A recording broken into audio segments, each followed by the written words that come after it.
Hello everyone, so welcome back to my YouTube channel.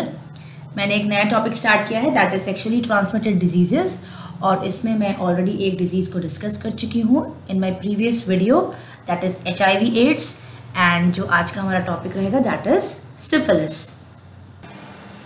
So topic start करने से पहले मैं कुछ कॉमन क्वेश्चंस पूछ लेती हूँ जिसके आंसर्स आपको मिल सकते हैं जब आप इस पूरी वीडियो को देखेंगे, और आप अपने आंसर्स जो है वो कमेंट सेक्शन में मुझको भेज सकते हैं। सो पहला क्वेश्चन है, दिस STD में लीड टू हार्ट डिजीज। ऐसी कौन सी सेक्सुअली ट्रांसमिटेड डिजीज है जिसकी वजह से हार्ट डिजीज हो सकती है। Then the second question is, the term chancre is given to. Chancre मतलब क्या होता है, okay. And third is, syphilis is caused bye.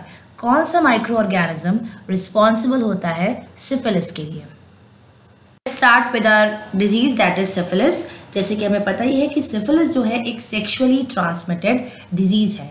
अब इस डिजीज के लिए कौन सा माइक्रो ऑर्गेनिज्म रिस्पॉन्सिबल है, तो वो है आपका ट्रिपोनेमा पैलिडम। ये एक स्पायरोकिट बैक्टीरियम है, ठीक है। इसकी जो स्ट्रक्चर होती है या हम कह सकते हैं जो शेप होती है वो एक स्पायरल की तरह होती है, ठीक है। और ये 6 to 15 माइक्रोमीटर लॉन्ग होता है and 0.1 to 0.2 micrometre it is wide. अब ये माइक्रो ऑर्गेनिज्म बेसिकली ट्रांसफर कैसे हो सकता है एक इन्फेक्टेड पर्सन से to the healthy person. STD है तो सेक्सुअल इंटरकोर्स के थ्रू तो हो ही सकता है। साथ ही साथ ये बैक्टीरिया क्या करता है, पेशेंट में लेजन्स कॉज करता है, दैट इज दी घाव बना लेता है। कहाँ पर, लिप्स पे, टंग में या फिंगर्स में या पाम्स में। तो अगर किसी हेल्दी इंडिविजुअल का इन लेजन से क्लोज कॉन्टैक्ट हो जाए तो भी ये बैक्टीरिया ट्रांसफर हो सकता है, ठीक है। अगर स्किन पर या म्यूकस मेम्ब्रेन में कुछ माइनर कट्स हैं तो उसके थ्रू भी ये बैक्टीरियम ट्रांसफर हो सकता है। ब्लड ट्रांसफ्यूजन्स के दौरान भी हो सकता है। और कॉन्जेनाइटल सिफिलिस। कॉन्जेनाइटल सिफिलिस मतलब एक इन्फेक्टेड मदर से भी फीटस को ये बैक्टीरियम ट्रांसफर हो सकता है। देन ये जो बैक्टीरिया है जब ये एक हेल्दी इंडिविजुअल को इन्फेक्ट करता है तो it can cause lesions that is घाव। कहाँ कहाँ पर, जैसे कि पीनिस, ठीक है, या फिर वेजाइना, लिप्स पर, टंग में, ठीक है, and even your palms. So syphilis is also called as the great imitator. ऐसा क्यों होता है, इमिटेटर मतलब होता है कॉपी करना, क्योंकि इस डिजीज के जो मोस्ट ऑफ द सिम्टम्स आते हैं वो दूसरे इन्फेक्शंस एंड डिजीजेस की तरह होते हैं, इसीलिए इसको ग्रेट इमिटेटर कहा जाता है। फिर अगर हम पैथोजेनेसिस की बात करें तो हम पहली फेज देख सकते हैं द प्राइमरी सिफिलिस, ठीक है। जब कोई भी पेशेंट पहली बार इस bacteria say that is Treponema pallidum से एनकाउंटर करता है तो उसके अराउंड 3 वीक्स बाद उसको पहला सिम्टम जो आएगा सिफिलिस का दैट इज योर कैंकरी, ठीक है। अब ये कैंकरी क्या है, बेसिकली ये एक स्मॉल सोर है, दैट मीन्स एक तरह का घाव है, ठीक है, जो कहाँ पर डेवलप करेगा, जिस रूट से बैक्टीरिया आपकी बॉडी में एंटर करेगा वहाँ पर ये सोर जो है डेवलप हो जाता है which is called as a chancre. अब ये कैंकरी जो है it can develop as single और सेवरल। एक कैंकरी भी डेवलप हो सकता है या मल्टीपल कैंकरी भी डेवलप हो सकते हैं। लेकिन इस कैंकरी की क्या खास बात है कि विद इन 3 to 6 वीक्स ये अपने आप क्या होता है, हील हो जाता है, ठीक है। तो ये कैंकरी कहाँ डेवलप हो सकता है, it can develop in penis, it can develop in vagina, cervix, tongue, lips और other parts of the body.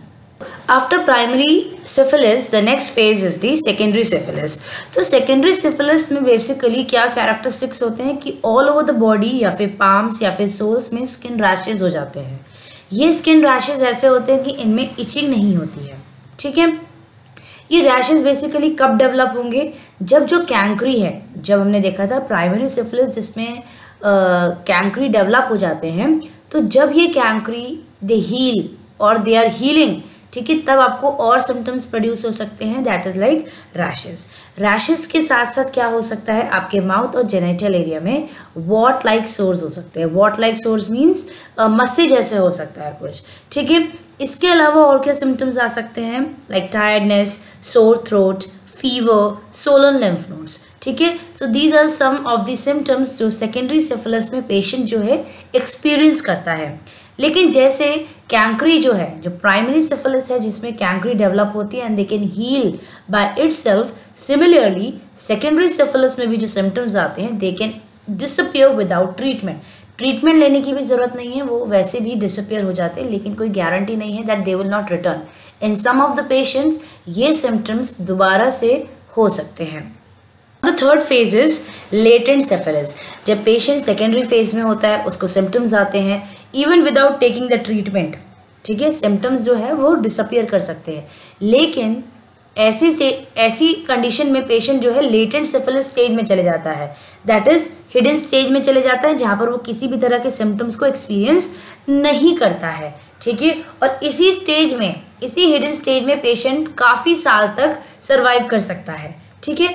लेकिन लेटेंट सिफिलिस स्टेज जैसे ही खत्म होती है, पेशेंट एंटर करता है into the late syphilis stage. 15 to 30% patients ऐसे होते हैं जो ट्रीटमेंट नहीं लेते हैं, ठीक है, फिर लेटेंट फेज में चले जाते हैं, उसके बाद they develop the late syphilis.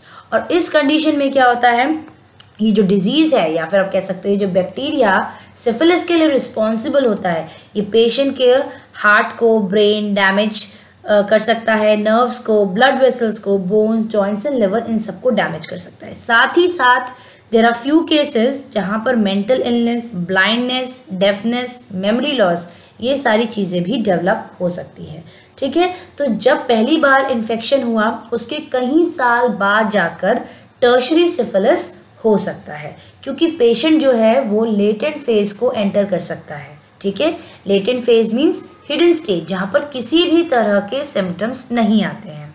With this I and my video here. तो आज हमने पढ़ा सिफिलिस के बारे में, जो एक सेक्सुअली ट्रांसमिटेड डिजीज़ है। छोटा सा ही टॉपिक है। I hope you all enjoyed it and found it informative. So मैंने कुछ स्टार्टिंग में कुछ क्वेश्चंस आपसे पूछे हैं, अगर आपको उनके आंसर्स पता है तो आप उनके आंसर्स जो है मुझको कमेंट सेक्शन में दे सकते हैं। So thank you for watching everyone.